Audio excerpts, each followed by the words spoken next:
Hey y'all, hey y'all, hey y'all. It's your girl Lex, aka Muriel. Muriel, aka Lex. I don't know. What the fuck ever. But hey y'all, how the fuck are y'all doing?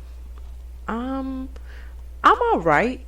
I'm just floating through life, trying to figure this shit out as always. So, yeah, I'm a year older and I've just been thinking about my life now and the things that I've gone through in such a short amount of time in my life compared to how old I am. Probably a good half of my life has been pure chaos. But I'm still here though. So basically, I just want to get into some of the things that I've done to help get myself to where I am now. So, yeah, when I was 16, I was living with my mom. My mom had to go to jail and then to prison. And so I had to stay with family. And when you're staying with family, you should hope that they're going to take care of you. But that was not my situation. And so eventually I had to leave in order to have a better future for myself. Um, because I was explaining what was going on to someone, and someone called Defects. I still don't know who it was, but Defects was like, if you can find somewhere else to go, that would be better for you, and we'll help you. And yes, I have a dad, but I didn't feel like that was an option. So I went to stay with uh, my grandma's best friend. And my grandma died when I was 12. So when she died, me and my mom got close with her best friend that lived like around the corner from our house, our old house. So yeah, I went to stay with her. So I got to go back to my high school, got to be with whatever friends I had, all three of them. Um, yeah. And before I left my high school, child, I was a fucking mess. Like, always in some drama. Like, drama just gave me something to do. I was always bored. So I was always talking back and snapping off at people. But after my life just changed in a matter of a couple of months, when I was 16, I had to, eventually just be to myself, get to a place where I'm not in trouble all the time because this lady is letting me stay with her. Um, and I wasn't paying anything, so the least I could do is not act a fool in school for the most part. Um, yeah. And then everything just went a little better. Like, once I stopped acting crazy in school, I was actually just learning and doing my homework, um, getting better grades, and eventually the principal of my school, his name was Mr. Couch. Funny story. When I was in middle school, the seniors at the high school, so my school bus had to go drop the high schoolers off first. So the seniors did a senior prank and they put Mr. Couch's couch on top of the bus ramp. And I was like, why would they do that? And then I got there and I met Mr. Couch and I was like, oh, that's fucking funny. Um, yeah, Mr. Couch was cool. But he stopped me in the hallway one day. He was like, "Hey, I've heard about your story. You have really great grades. We need to get you out of regular classes and see if we can get you in some honors or AP classes." And I was just like, "Yo, I'm really just trying to pass, but okay." And then my math teacher was like, "Hey, so I signed you up for AP statistics for next semester.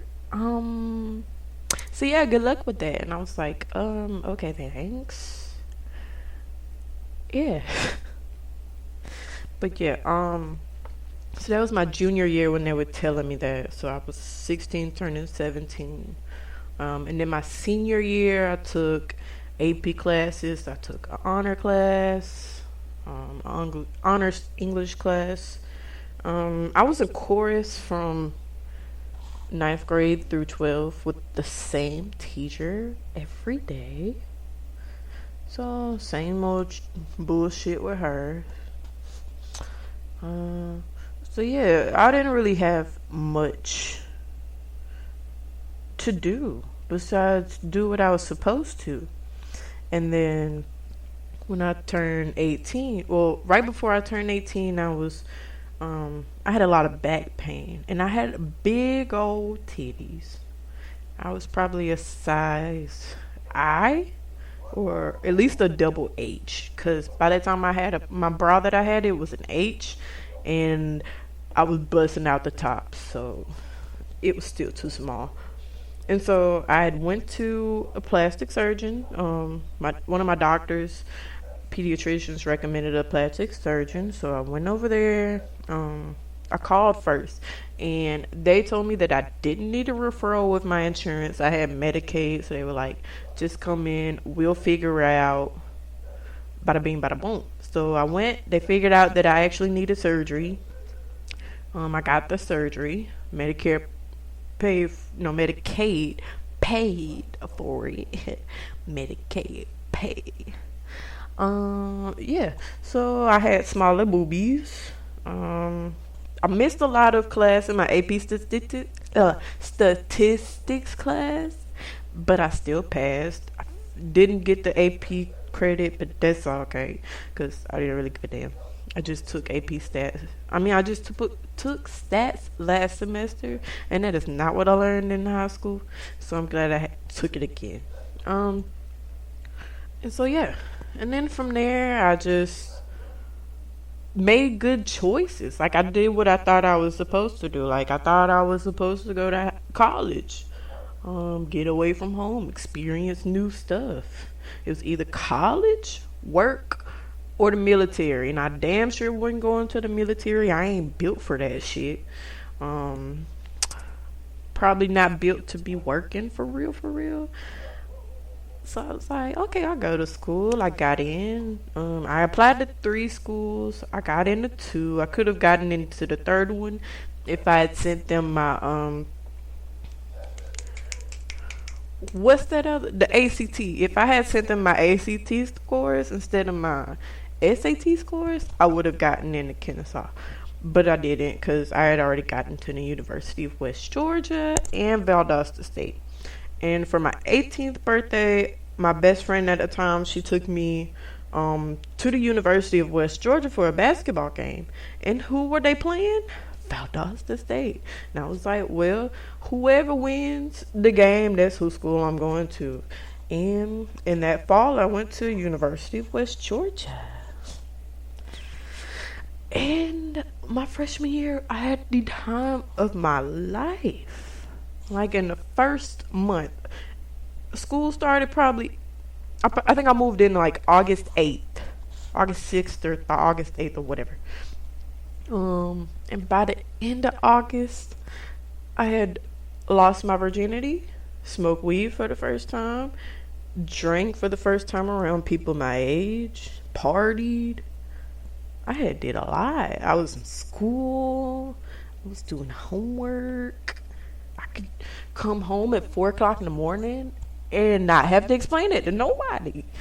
So I took advantage of that, had fun. Some of it safe fun, some of it not so safe fun, some of it legal, some of it not legal. Do whatever floats your boat. Just have fun. That's the main goal. And then like when you're 18, 19, you're just experiencing stuff. You're not really taking into account what you're learning from it or the experience, what you're going to learn from the experience. You're just experiencing. And some people make it out of that unscathed and some people don't. And so if you do, don't take that for granted. Yeah, so then by the time I was 21, I was like, okay, I can drink now. But then when you're driving and you go out to drink, you're like, okay, I gotta get back home, so I can't drink too much. And then I just eventually just put on this old lady hat and I'll be like, okay, I'll be the DD. I just have one drink, that's it. 2 drinks. That's it. 2.5. That's it. And then yeah, and then from there, around like my 22nd birthday, that's when I became like a old lady. Like I like being in the house. I like being in the bed. I don't like nobody talking to me unless I want to talk. Mm. And then by 23, I had to start thinking about all the things I've gone through and like what have I learned? What am I gonna do different? Looking at other people's lives, I'm like, okay, my friends are doing this and this and this and this and this and this and that. And I don't think I want to do this and that. Maybe a little bit of this, but not all that. And just making decisions for myself. And so when the pandemic hit right after my 22nd birthday, it was kind of a no brainer to just stay my ass at home. I don't have to worry about other people. I ain't have to worry about getting caught up doing no dumb shit. Because by that time, you realize that there are consequences to your actions. Not just like, oh, they still think I'm a little kid. Like, I'm just a kid. I don't know any better. Like, no, motherfucker, you know better. You will go to jail. Big people jail. You're going to be in there with 70-year-olds that killed somebody back in the fucking 60s. And you wasn't even being thought about then. So, yeah. I had to do a lot of thinking. Like, how do I want my life to be? I realized it would be better that if I waited for kids because I'm young and kids are a lot. Like I have a dog and my dog drives me fucking crazy. She always doing some badass shit. She fucking jumped me yesterday, y'all. It just makes life easier. I'm sorry. Like, so sorry. Yeet. Won't want no babies over here. But yeah.